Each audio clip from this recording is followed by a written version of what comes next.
The envelope in my hand was shaking, but not from age.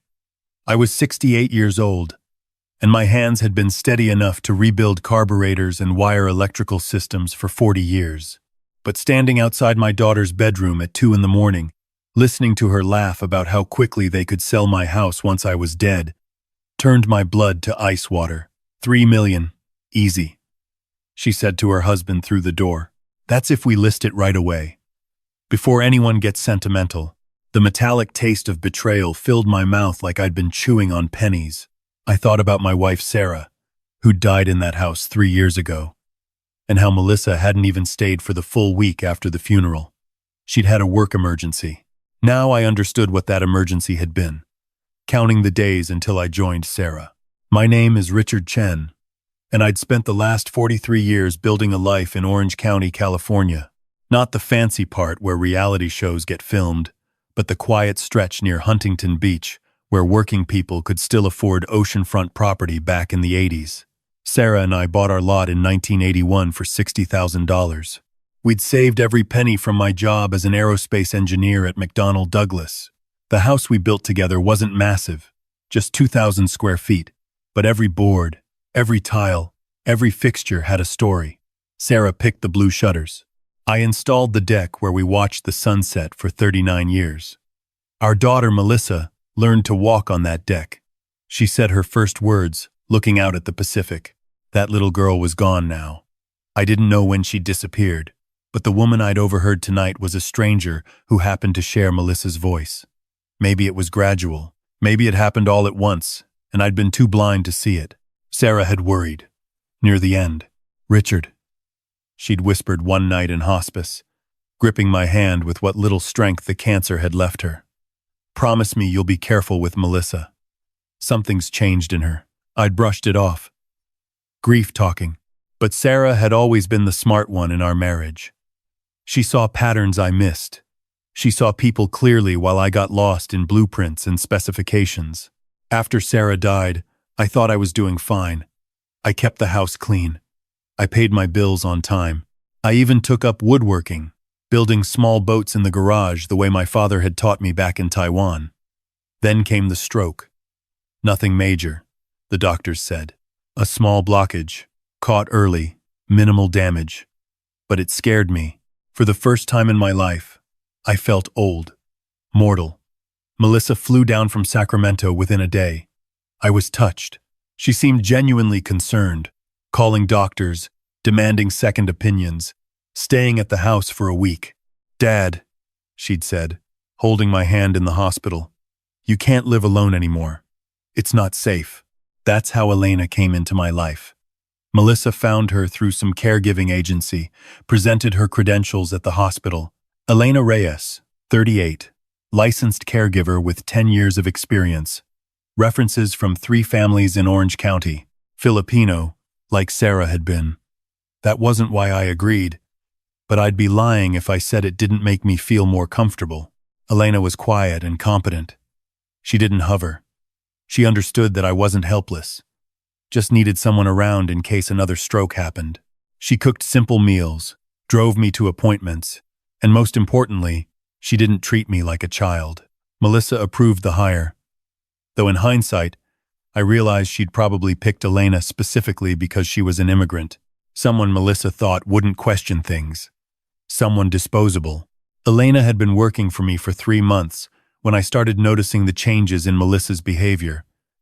At first, they were small things. She'd call and ask pointed questions about my future plans. Did I really need such a big house? Had I thought about assisted living? There were wonderful facilities near her in Sacramento. Climate-controlled, activities, people my own age. I'd laugh it off. I wasn't ready for a nursing home. I was 68, not 98. I could still drive. I still had my workshop. My friends from the old aerospace days still came over for poker every Thursday. But Melissa persisted. Every phone call, every visit, the same suggestions wrapped in concern. Dad, that house is so much work. All those stairs. What if you fall? Elena can't be there every second. Then the financial conversation started. Melissa had always been interested in money. She'd gone into real estate straight out of college, and she was good at it. Top producer in her office for 5 years running, she'd told me more than once. She and Brian lived in a nice house, drove nice cars, but apparently, nice wasn't enough. 6 months after Elena started, Melissa showed up with paperwork, power of attorney forms. "Just a precaution, Dad," she said, spreading the documents across my kitchen table like she was presenting a listing agreement. "If anything happens to you, someone needs to be able to handle your affairs. Pay your bills, deal with the bank, that kind of thing." Something in my gut twisted. Sarah's voice echoed in my head. "Be careful." I picked up the papers, pretended to read them. "Let me have my lawyer look at these first," I said. Melissa's smile tightened. "Dad, there's nothing to look at. It's a standard POA. Everyone does this at your age." But I held firm. I'd learned in my engineering career that you never signed anything without understanding every clause. Melissa left angry that day. Her kiss on my cheek felt cold. Over the next few weeks, she called less. When she did call, her tone was clipped, professional, like I was a difficult client instead of her father. Elena noticed. She didn't say anything directly, but I caught her watching me sometimes, concern creasing her forehead. We'd developed an easy routine. She'd arrive at 7, make breakfast, help me with my physical therapy exercises from the stroke. Then she'd handle the housework while I worked in my shop. Around noon, we'd have lunch together on the deck. It was during one of these lunches, watching the waves roll in, that Elena asked, "Mr. Richard, is everything okay with your daughter?" I looked at her. This woman I'd known only a few months, but who'd somehow become essential to my daily life. "Why do you ask?" She hesitated, wiping her hands on her apron. "She called yesterday when you were napping, asked how many hours I work, asked if you really need full-time care or if part-time would be enough." The pieces started clicking together. Melissa wasn't concerned about my welfare. She was doing cost analysis. I was an asset on a balance sheet, and Elena was an expense that cut into future profits. I thanked Elena for telling me and went to my office. I hadn't looked at my finances closely since Sarah died. She'd always handled that side of things. But that evening, I logged into all our accounts. Checking, savings, investment accounts. What I found made my hands shake. $50,000, withdrawn from our joint account 3 months ago. The account Sarah and I had opened when we got married. The account I'd added Melissa to after Sarah died, just for emergencies. She'd taken the money in increments. 5,000 here, 10,000 there, small enough that I wouldn't notice month to month, large enough that it added up. The descriptions said caregiver expenses and home maintenance, but Elena was paid through direct deposit from a different account, and I did my own home maintenance. I sat in my office for 3 hours that night, staring at the computer screen. My daughter was stealing from me. The words felt impossible, but the numbers didn't lie. I wanted to call her, demand an explanation, but something stopped me. Sarah's voice again. "Richard, think it through first. Don't react, plan." I'd spent 40 years as an engineer. I knew how to solve problems, but this wasn't a faulty circuit or a design flaw. This was my daughter, the little girl I'd taught to ride a bike, whose hand I'd held on her first day of kindergarten, whose college tuition I'd paid in full so she could graduate debt-free. The daughter who was now systematically robbing me and plotting to institutionalize me so she could cash in on my death. The betrayal cut deeper than any stroke ever could. I needed evidence. I needed to understand the full scope. So I did what any good engineer does when facing an unknown system. I started gathering data. I installed a small security camera in the living room, hidden inside an old radio on the bookshelf. Not because I thought Melissa would do anything physical, but because I needed to see who she really was when she thought I wasn't paying attention. I also started keeping detailed records of every financial transaction, every phone call, every visit. I documented dates, times, conversations. Elena helped without knowing she was helping. She had a daily log she kept for her agency, noting my activities, meals, medications. I asked for copies, told her it was for my own records. She was happy to provide them. 2 weeks later, Melissa made her move. She showed up on a Tuesday afternoon with Brian in tow. Brian was a nice enough guy, the kind of man who'd clearly learned early in his marriage to say yes, dear, and avoid conflict. They were dressed like they were heading to a business meeting. Melissa wore a sharp gray suit. Brian had a folder under his arm. Red flag number 1. "Dad," Melissa said, settling onto the couch like she owned the place. Which, I supposed, she thought she eventually would. "Brian and I need to talk to you about something serious." She glanced at Elena, who was folding laundry in the corner. Privately, I nodded to Elena, who left the room. But I'd positioned that camera perfectly. It captured the entire living room, audio and video. "What's this about?" I asked, though I already knew. Brian opened his folder, pulled out more paperwork. "Richard," he started, then caught Melissa's sharp look. "Dad," he corrected. "Melissa and I have been talking about your situation. This house is becoming too much for you. The maintenance alone is overwhelming. And with property values in this area skyrocketing, it might be the perfect time to consider downsizing." Downsizing. The word Sarah and I had used when we talked about maybe getting a condo someday, when the stairs got too hard, when we were in our 80s. Not at 68. Not when I could still climb those stairs just fine. "I'm comfortable here," I said calmly. Melissa leaned forward. Her expression practiced sympathy. The same face she probably used when telling clients their house needed work before listing. "Dad, we know you're attached to this place, but you have to be realistic. You had a stroke. What if it happens again? What if Elena isn't here? What if you fall in the shower? Or down the stairs? Or, what if I want to live in my own house?" I interrupted. Melissa blinked. She wasn't used to me pushing back. Since Sarah died, I'd been agreeable.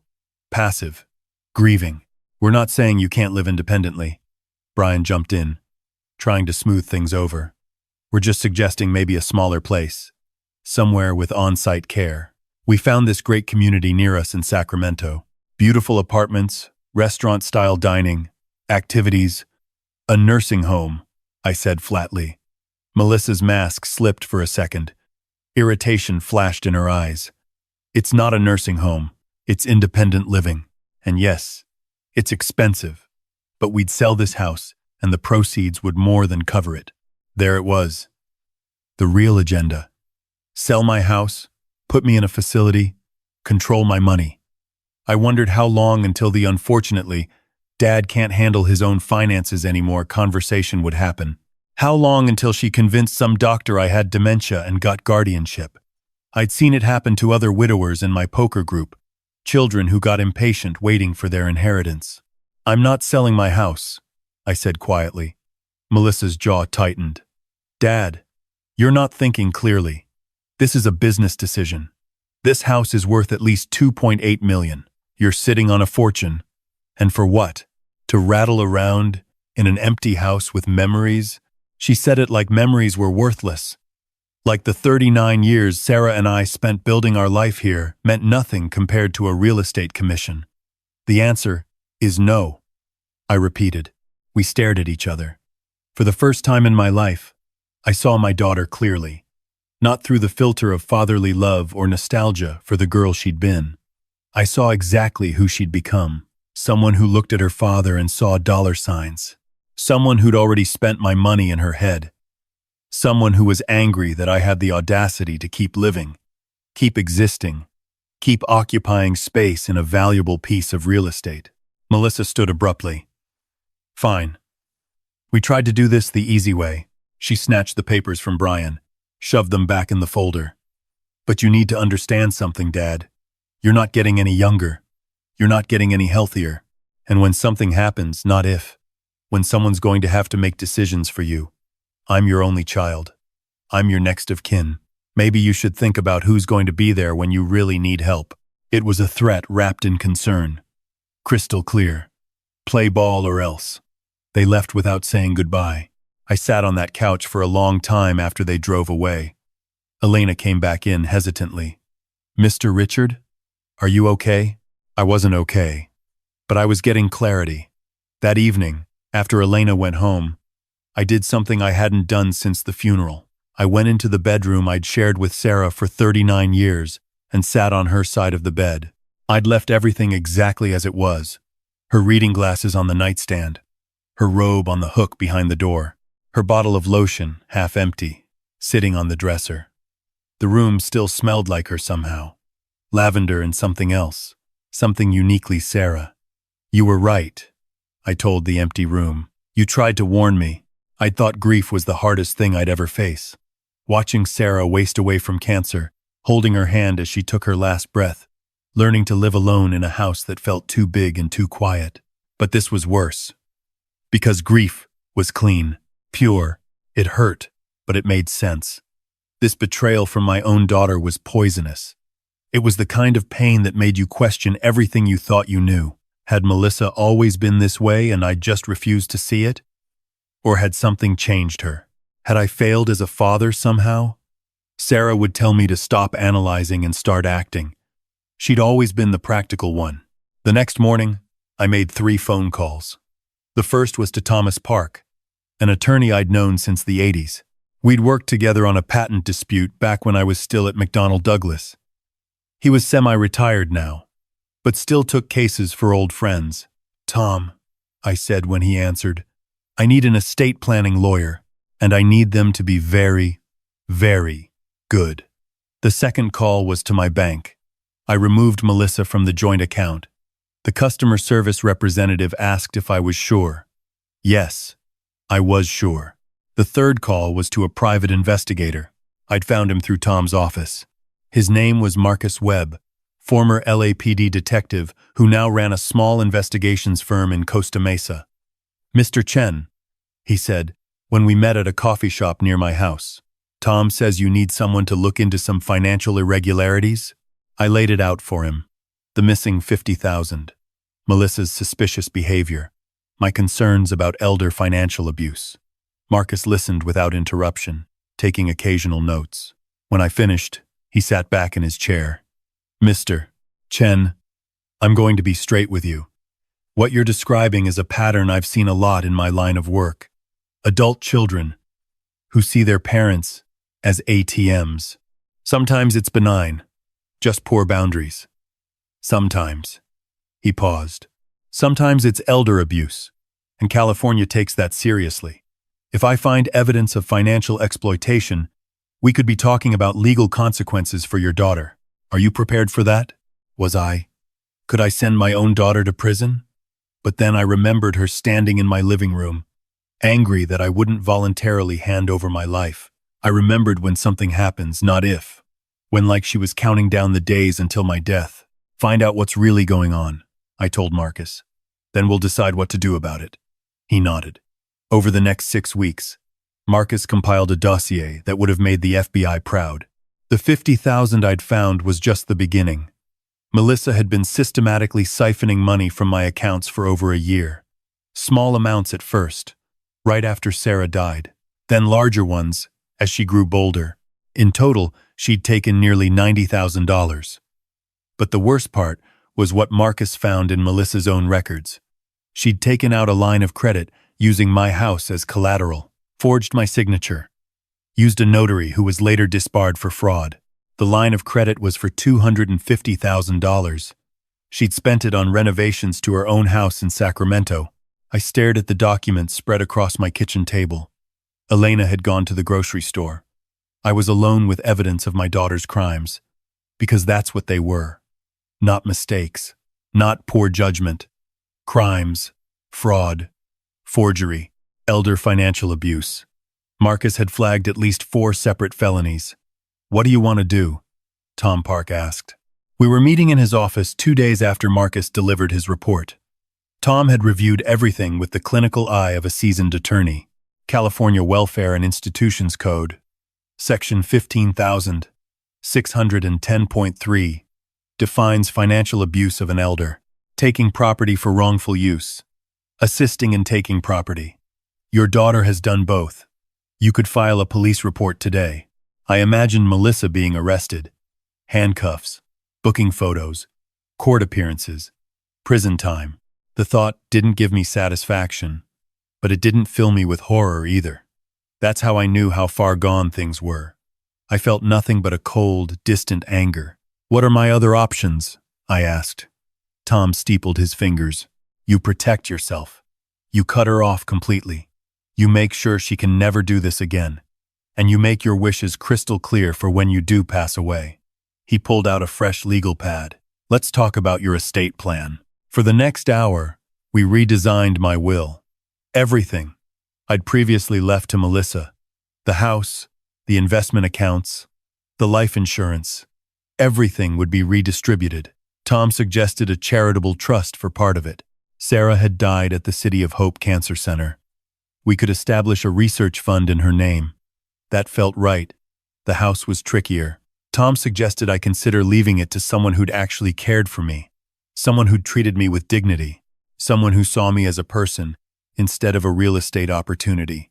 I thought about Elena, how she made sure I took my medications on time, how she'd learned to cook the Chinese dishes Sarah used to make for me, even asked Sarah's sister for recipes, how she'd sat with me one night when I couldn't sleep, missing Sarah so much it physically hurt, and didn't try to fix it or minimize it, just sat quietly until the worst of the grief passed. "What if I left the house to my caregiver?" I asked Tom. He didn't look surprised. "It's your property, Richard. You can leave it to whomever you want, but you need to understand, Melissa will contest. She'll claim Elena manipulated you, took advantage of your vulnerable state. All the standard arguments. We need to make this will contest-proof." Over the next 3 weeks, Tom assembled a legal fortress. I underwent a comprehensive psychological evaluation by a geriatric psychiatrist. 3 different doctors examined me and certified I was of sound mind, not suffering from dementia, depression, or any condition that would impair my judgment. Tom videotaped me reading and signing the will, explaining my reasoning in detail. He had 2 independent witnesses present, neither of whom knew me or Elena. He included a no-contest clause. If Melissa challenged the will and lost, she'd forfeit even the symbolic $1 I was leaving her. I called Elena into my office on a Thursday afternoon. She looked worried. I'd been different lately. She could tell. More secretive. More meetings with lawyers and investigators. "Elena," I said, "sit down. I need to explain something to you." I told her everything. About Melissa's theft. About the forged documents. About the will I'd just signed. Elena listened, her hands clasped tightly in her lap. When I finished, she was crying. "Mr. Richard, I don't want your house. I don't want your money. I just want to take care of you." That's when I knew I'd made the right choice.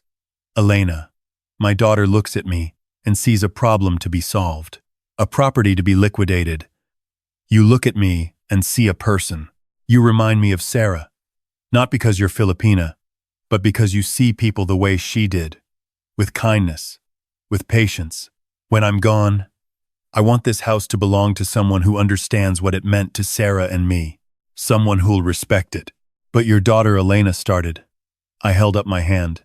"My daughter made her choices. She chose money over family, over her father. She doesn't get to benefit from that choice." I didn't tell Elena the full extent of what I was leaving her. Not just the house, but $1.3 million in liquid assets. Enough to never have to worry again. Enough to bring her family from the Philippines if she wanted.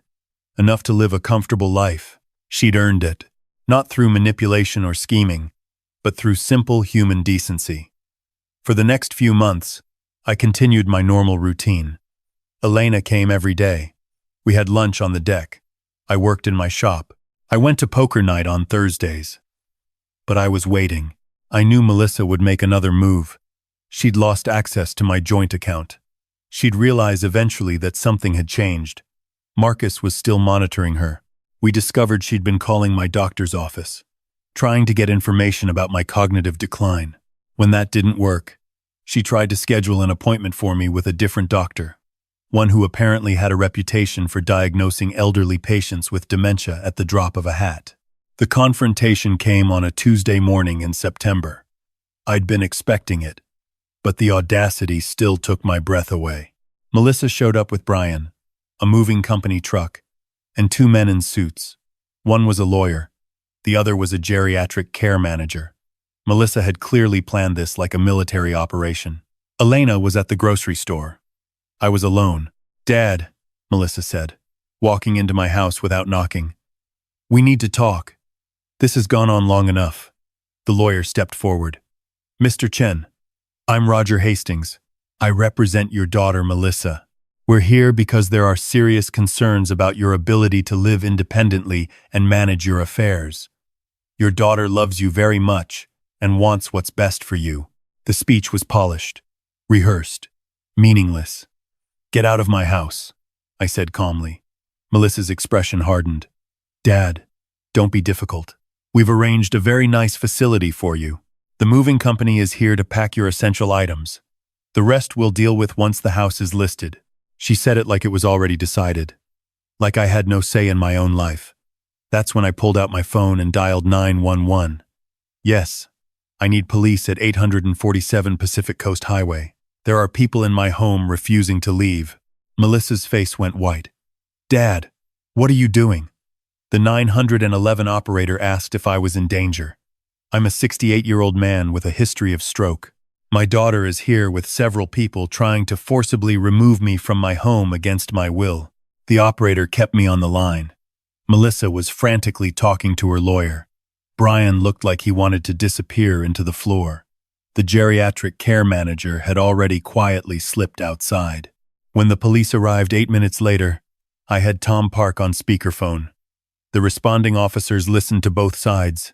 Melissa tried to claim she was acting in my best interest, that I wasn't competent to make decisions. Tom faxed over my recent psychological evaluations. The videotaped statement. The police asked Melissa and her team to leave. She went, but not before spitting out one final threat. "You're going to regret this. I'm your daughter. I'm family." "She's nobody." She pointed at Elena, who just returned with groceries, and stood frozen in the doorway. "She's using you, and you're too senile to see it." One of the officers started to move toward Melissa. "Ma'am, you need to calm down." But I held up my hand. "Officer, I want to file a police report for elder financial abuse, and I want a restraining order against my daughter." The words hung in the air. Melissa's expression went from anger to shock to something like fear. "Dad, you can't be serious." But I'd never been more serious in my life. Over the next 2 weeks, with Marcus's evidence and Tom's legal expertise, I filed both criminal charges and a civil suit against Melissa. The DA's office took the case immediately. Elder financial abuse was a priority crime in California. The forged line of credit alone was enough for multiple felonies. The restraining order was granted. Melissa was prohibited from contacting me directly or coming within 500 yards of my house. I thought I'd feel victorious. Instead, I just felt tired and sad. The little girl who'd learned to walk on my deck was gone. Maybe she'd been gone for years and I just hadn't wanted to see it. Elena asked me one evening if I was sure about everything, if I really wanted to prosecute my own daughter. I looked out at the Pacific, watching the sun set the way Sarah and I had done 10,000 times. "Elena, there's a difference between family and blood. Family is people who care about you, who see you as a person. Blood is just biology." Melissa stopped being family when she started seeing me as an asset. The criminal trial took 9 months. Melissa pleaded no contest to avoid prison time, received 5 years probation, and was ordered to repay every penny she'd stolen. The civil suit resulted in a judgment for $300,000, including punitive damages. She had to sell her house in Sacramento to pay it. I used the money to establish the Sarah Chen Cancer Research Fund at City of Hope. It felt like closing a circle. 4 years later, at 72, I'm still in my house. Elena is still here, though she's become more friend than employee. She brought her sister over from the Philippines last year. Her nephews play on the deck where Melissa used to play. They call me Uncle Richard. They don't know the whole story, and they don't need to. They just know I'm the old man who teaches them to build wooden boats in the garage and tells terrible jokes at dinner. Last week, I got a letter from Melissa. It was sent to Tom's office because of the restraining order. She wanted to apologize, wanted to explain that she'd been under financial pressure. that Brian had made bad investments, that she'd never meant to hurt me. She wanted a relationship again, wanted to rebuild trust, wanted to move forward as a family. I read the letter once, then filed it away in a drawer. Maybe some people could forgive that level of betrayal. Maybe some fathers could look past what their children had done and find a way back. But I remembered standing in my living room listening to my daughter say when something happens, not if, when like she was waiting for me to die. I remembered the cold calculation in her eyes when she tried to have me declared incompetent. I remembered she's nobody when talking about the woman who'd shown me more kindness in months than Melissa had in years. Some bridges, once burned, can't be rebuilt. Not because of anger or spite, but because trust, once shattered completely, can't be glued back together. I wrote back one line. You had a father who loved you. You chose money. Live with that choice. I'm at peace with it.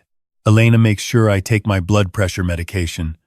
Her sister cooks dinner most nights. The nephews show me videos on their phones that I don't understand but laugh at anyway. I still work in my shop. I still play poker on Thursdays. I'm building a small sailboat for Elena's youngest nephew. He's 10 and obsessed with the ocean. Sarah would have loved him. My estate is in order. When I'm gone, Elena will inherit this house and enough money to be secure. The Cancer Research Fund will continue Sarah's legacy. My poker buddies will get my tools. The nephews will get college funds. Melissa will get $1 and a letter explaining exactly why. Not to be cruel, but because some lessons need to be taught, even if they're learned too late. You don't get to treat people like assets and then claim the family when it's convenient. You don't get to steal from your father and then ask for forgiveness without restitution. You don't get to threaten someone's independence and then cry when they cut you out. I raised Melissa to be better than this. I gave her every advantage, but somewhere along the way, she decided money mattered more than people. That's not a failure of parenting. That's a choice, a character flaw, a fundamental misunderstanding of what matters in life. Sarah knew. She tried to warn me, but I'm a slow learner sometimes. The thing about quiet revenge is that it's not about hurting the other person. It's about protecting yourself, setting boundaries, taking back control. When Melissa tried to take my house, my money, my independence, she thought she had all the power, youth, legal knowledge, determination, but she forgot something important. I'd spent 40 years as an engineer. I knew how to solve problems. I knew how to build systems. And I knew how to dismantle them too. This house will stand long after I'm gone. Elena will live here, raise her family here, make new memories here. Melissa will drive by sometimes, maybe, and see lights in the windows. She'll know what she lost. Not money, not property, but the chance to be part of something real, something that mattered. That's the price of her choices. And unlike everything else I gave her in life, this is one bill she'll have to pay herself.